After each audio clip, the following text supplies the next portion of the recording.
ماستا سوڑان دے دا رب کائنات جل جلالہ دا مقدس کتاب قرآن مجید فرقان حمید برہان رشید نا سورہ مائدہ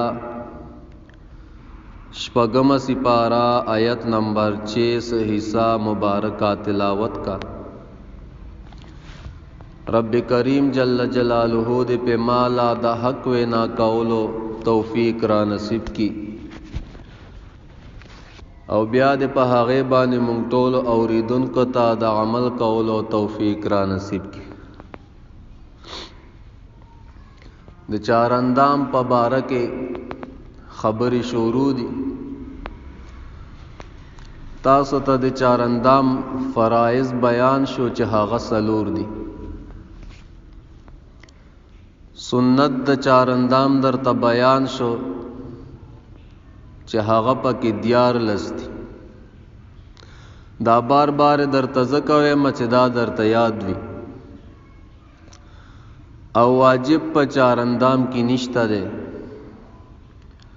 ځکه چې دا حسن لغیره دی، او کوم شیز چې حسن لغیره وي نو په هغه کې واجب نه وي، نو چاراندام فرض دی او د مونځ د خاطره فرض شوی دی، نو ځکه په چاراندام کې واجب نشته دی، او مستحبات او آداب هغه هم درته څه ناڅه بیان شوي دي، او هغه شیزونه درته هم بیان شول چې په هغې باندې اودس ماتیږي، نو هغه 11 دي، او په هغې کې نسوار هم شامل دي، نو په نسوارو باندې په طریقه اولا سره اودس ماتیږي۔ نن هغه شیزونه بیانېږي چې په هغې باندې اودس نه ماتیږي، دا انسان چاراندام په هغې باندې نه ماتیږي، او هغه شیزونه 10 شیزونه دي۔ لومبی د هغې نه د انسان د بدن نه وینه ښکاره شي او روانه نشي، یعنی د انسان بدن زخمی شو او وینه ترنه راووته خو روانه نشوه، د هغې زخم د پاسه ودرېده، نو په هغې باندې چاراندام نه ماتیږي، او که دغه وینه د جامو سره ولګېده نو پلیته هم نه ده، یعنی جامې درته نه پلیتئ، او داسې واقعات په کورونو کې زنانو ته ډیر راځي، لوښي وینځي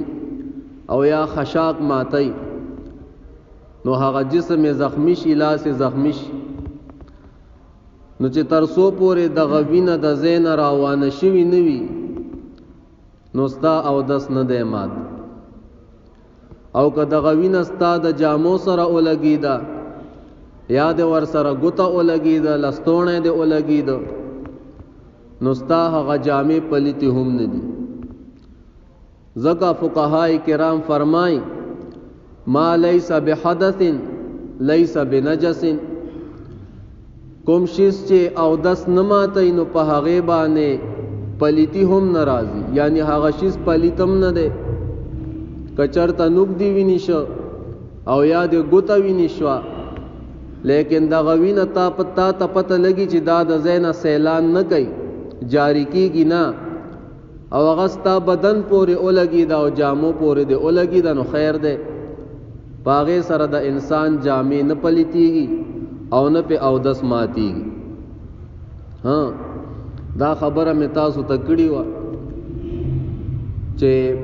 بعض علماو په دې کې اختلاف کړی دی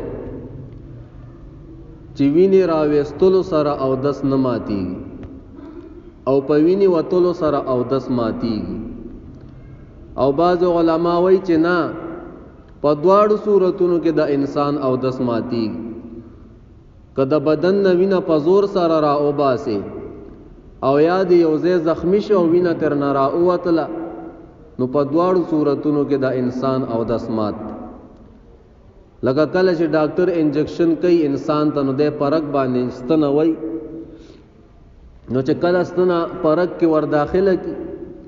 نو د چک کولو د پاره ډاکټر سے بغوینه په دې سرنج کې راکاږي په زور سره د بدن نه راو بس نو بعض علما وایي چې په دغه صورت کې د انسان او دس نه دی مات ځکه وایي دا په زور سره د بدن نه راوخ کیده لیکن بیا هم وینې سیلان او کو وینه جاری شو د بدن نه راووتل احتیاط پدې کې دی چې انسان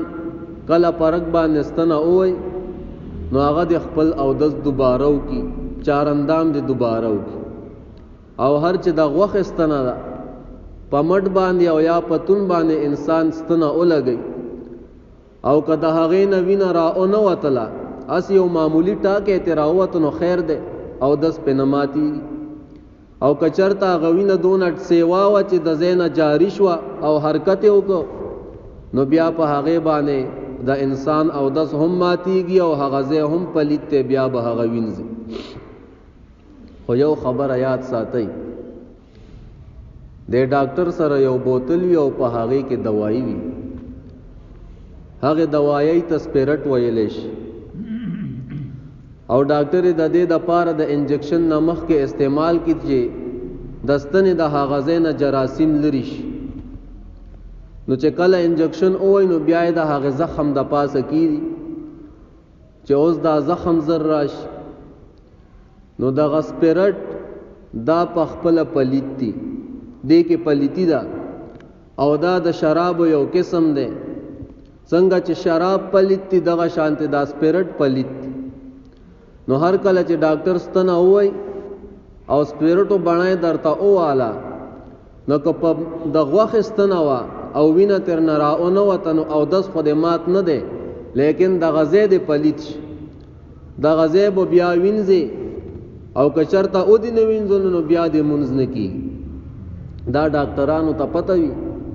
دینه اکثر دا نشیان علی او دای استعمالی سو کی بوئی گئی او سو کسکی د نشې په وجه باندې ځکه د شراب یو قسم دی مونږ یو وخت کې کراچۍ کیو نو اکثر په علاقو کې دا توریان خلک د صفایي د پاره ساتلی لاری کوسو په صفاګي نو په هغه ځای کې باغ توریان او خلکو مونږ ته مرګري وی دی دا سپیرټس کی نو مونږ خو په دې نه پوهیدو چې دا ولس کی نو غوي چې دا د نشې د خاطرس کی دای پی راوړي دلی وی او دای نشګي نو دای د سپیرټ راوالی او دای د سپیرټس کی نو د جراثیمو د ختمولو د پاره او د زخمونو د جوړولو د پاره یو زبردست شی دی ځکه شرابو کې دغه اثر پروت دی چې انسان نه جراثیم لري کوي د بدن نه او زخمونه زر راولي لیکن پلیتی نو هر کله چې درته ډاکټر ستنه وای او سپیرټو باندې درته بڼلم د کړي نو بیا به هغه ځای وینځي کو او دی نه وینځل نو بیا د ور سره منځ نه کی نو باندې شي چې او دس نه ماتي هغه وینه ده چې د بدن نه راوتله لیکن سیلان اونک د ذهن حرکت اونک په هغه سره د انسان او دس نه ماتي دویم نمبر کدا انسان د بدن نه غوخه پرې وته او یا تر نه غوخه راو شو کوله نو په هغه سره د انسان او دس نه ماتي لکه باز وخت کې مونږه د پوند نه غوخه وشو کو یا په نوک باندې غوخه راغلی هغه تر نه کټ کو وشو کو نو چې ترسو پورې د هغه نه وینه نیوی راوتی او ویني بیا حرکت نیوی کړي تر هغه پورې د انسان او دس نه ماتي دریم نمبر کدا انسان بدن زخمی شوی وي او په هغه زخم کې بیا د ته چنجې لګیدلې او د هغه زخم نه چنجې را اوته صرف چنجې د هغه زخم نه را اوته وینا زوا و غیره دا ور سره را اونوته نو په دغه صورت کې دغه انسان او دس نه ماتي کدا غوګ نه را اوته یا د پوز نه را اوته نو په دغه ټولو صورتونو کې د انسان او دس نه ماتيږي با او دس څلورم نمبر که انسان په خپل عورت باندې لاس اوي خپل شرمګاه سره لاس ولګید نو په دې سره د انسان او دس نه ماتیږي. پنځم نمبر کله چالاس د زنانه سره ولګید او یا ور سره بدن ولګید نو په دغه صورت کې دغه انسان او دس نه دی مات. علماء کرام فرمای چې امام شافعی رحمه الله فرمای کله یو چا د زنانه سره لاس ولګید او یا ور سره بدن ولګید نو دغه انسان او دس مات ته. او امام ابو حنیفه رحمه الله مبارک فرمای وینه دی مات کلا سے ور سره ولګید نو خیر دی. زمون یو عالم حج ته تلو نو هغه وی چې زبره د ټولو نه بره دریم چت کې ناسوم د حرم شریف ویلاند می قتل خلق طوافونه کول د کعبه مبارک دیدار می کول نو ولته کې اکثر خلق غیر مقلدین دي ممتاز او وهابیان وایي. وې د نایجیریا یو عالم او مال راغه ما ته وی چې د کمزي هماته زه خو د پاکستان یم. ما ته وی چې په پاکستان کې هو احناف ډیر دي او پیران پکې ډیر دي صوفیا. ما ته وی آو ما ته وی چې تم صوفي عالمي یعنی د پیرانو سره تعلق ساتي. ما ته وی آو زم صوفي عالمي. نو ما ته وی چې تاسو صحیح د امام ابو حنیفه رحمه الله یو بزرگ انسان او یو عالم په امت کې تیر شوی دی خو تاسو یو عالم پسې شو یو قرآن او حدیث مو پرې خود د پیغمبر علی السلام مبارک هغه طریقې مو پرې خودلې قرآن مجید مو پرې خود او یو عالم پس روان شو. نو ما ورته وی چې صاحب ادا سے کار ده چې قرآن مجید او احادیث مبارک دا پاربای کی دي او د هغه د شرح کولو د پاره مونږ ته د یو استاد ضرورت ته ځکه چې مونږ عجم یو پښتانیو پاربه باندې پویوګو نه مونږ ته به د هغه ترجمه کوي نو هغه د پاره مونږه مجبور یو چې استاد پسې شو هغه مونږ ته د قرآن مجید او د احادیث مبارکه او درس راکړي. وې صحیح ده خو تاسو یو ژوندې عالم پس نشي یو مړ یو عالم پس روان یي هغه خو مړ شوی دی او د دنیا نه تللی دی او د هغه پس روان یي. ما ورته ویل چې کله یو مسله زده کول وي او د چا د لاس کولولو سره یا د چا خپې چاپی کولو سره کار کیږي نو د دې د پاره به د جون ضرورت ده او کنه چرته مسلې باندې عمل کول وي او مسله منل وي نو صحیح د امام صاحب د دنیا نه تللی دی خو د امام صاحب اقوال او دغه احوال دا خو ژوند دي کتابونو را نقل کړي دي او موږ ته را رسیدلی. ودا خبره دیم صحیح ده خو تاسو د حضور پاک مبارک په امت کې بل عالم نه دی ملاو صرف دغه یو عالم درته ملاو دی. ما ورته ویل چې آو قسم دې کراته معلوم دغه یو عالم را ته معلوم دی او قبل را ته تا او خود نو دا به موږ سره غټ احسان وکي مونږ به امام سے پریدو او هغه پس براوان شو او موږ سره خو امام صاحب ډېر احسانات کړی دي. ما ته وی چې تاسو سره احسانات کړی دي ما ته وی آو صرف مونږ سره نه تاسو سره هم احسانات کړی. ما ته دا غیر مقلد وی چې مونږ سره څه احسان کړی دی. ما ورته وی چې لاندې وګوره مطاف کې خلک لګیا دي او طواف کوي خزي او سړی ګډ وډ لګیا دي. ما ته یې آو ما ته چې دا یو بل سره لګي را لګي دوی آو ما ته چې دا امام شافعی رحمه الله د مسلک موافق د دې ټولو او دس مات شوی او د کعبه مبارک د پاره او دس کول واجب دي ځکه هغه یو عبادت ته نو چې د دوی او دس نشته نو دا ټول به او دس لګیا دي او د کعبه نه تاویږ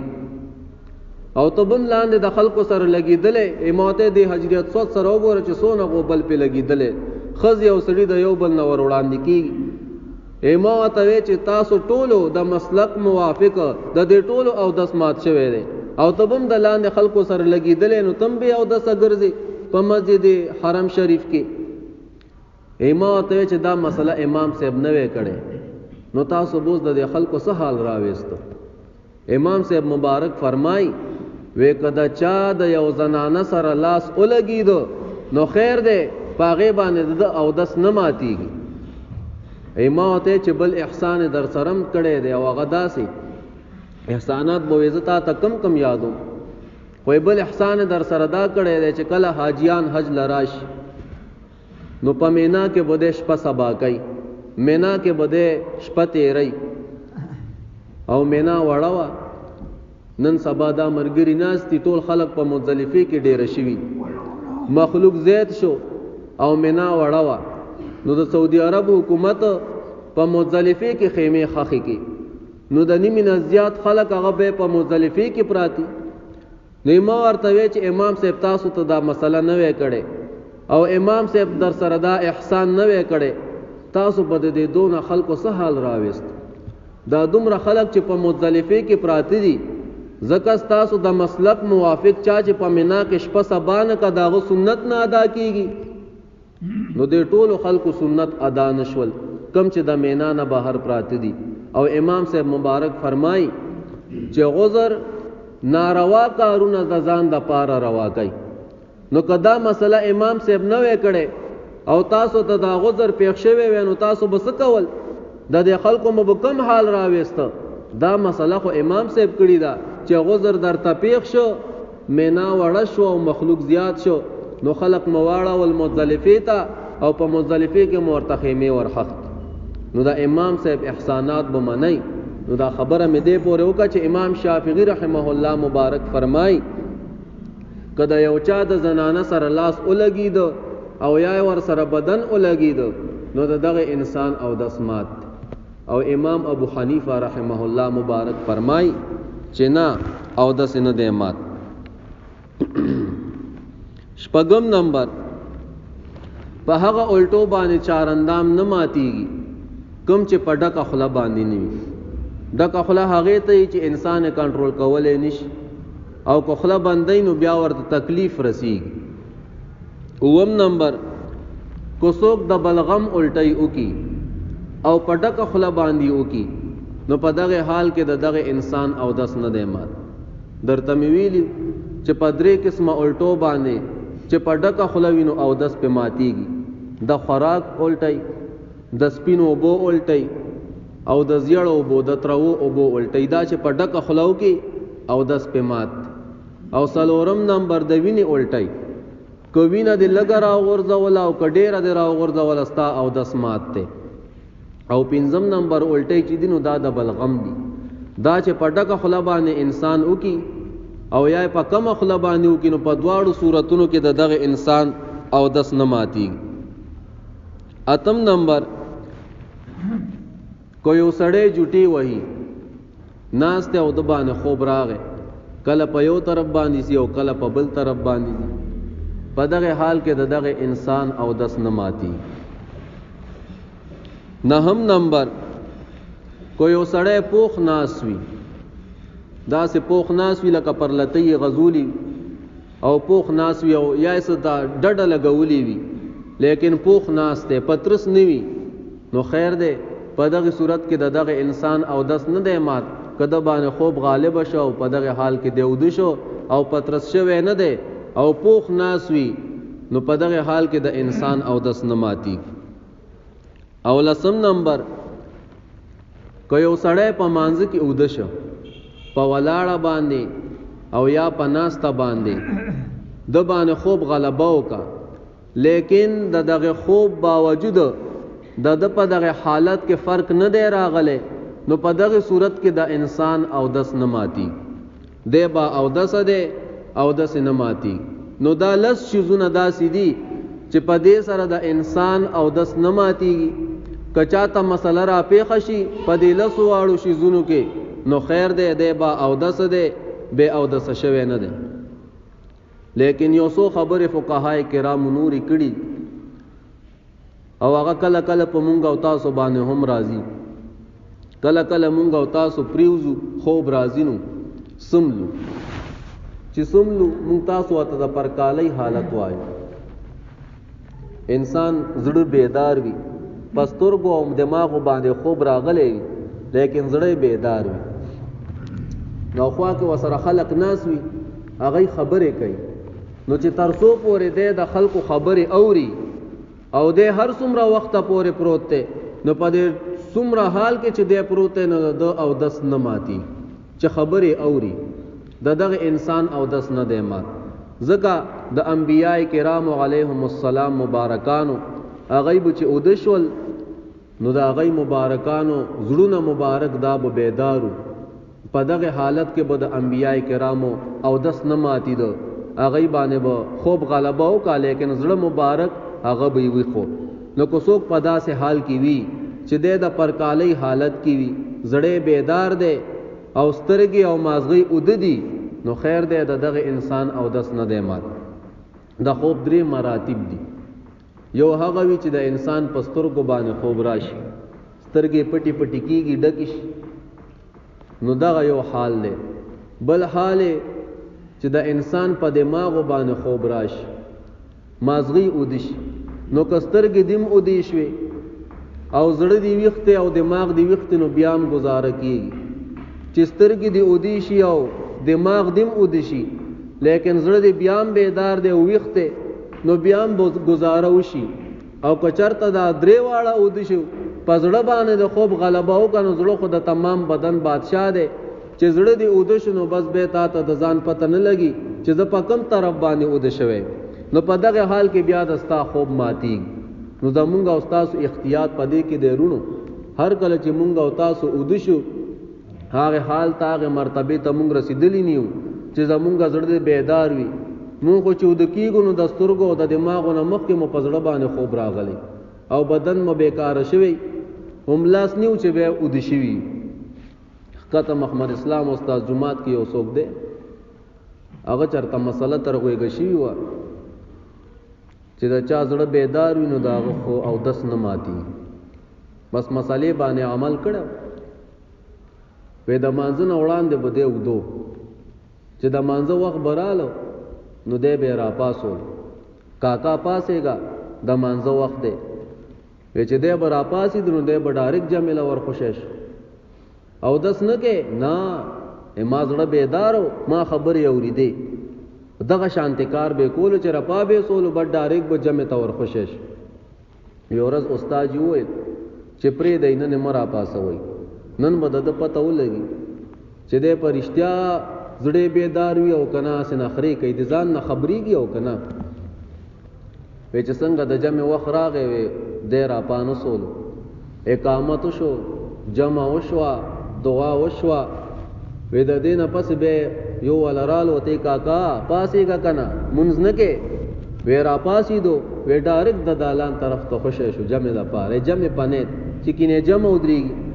هغه وته او داسو کاوي نه چې زما خو زړه بیدارو